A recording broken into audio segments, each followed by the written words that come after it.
আসানসোল শিল্পাঞ্চলে জাঁকিয়ে শীত পড়েছে। সোমবার সকাল থেকে ঘন কুয়াশার চাদরে ঢেকে গিয়েছে গোটা শিল্পাঞ্চল। ভোর থেকেই দৃশ্যমানতা অনেকটাই কমে যাওয়ায় রাস্তায় চলাচলে চরম অসুবিধার মুখে পড়ছেন পথ চলতি মানুষ ও যানবাহন চালকেরা।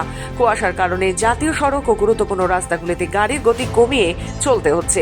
কোথাও কোথাও যানজটের পরিস্থিতিও তৈরি হচ্ছে। হিমেল হাওয়ার সঙ্গে কুয়াশা মিলিয়ে ঠান্ডার তীব্রতা আরও বেড়েছে।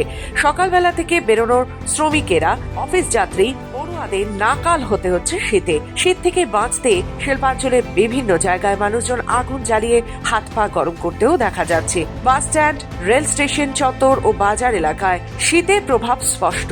স্থানীয় বাসিন্দারা জানিয়েছেন এবছর হঠাৎ করে ঠান্ডা বেড়েছে। সকাল ও রাতের দিকে শীত বেশি অনুভূত হচ্ছে।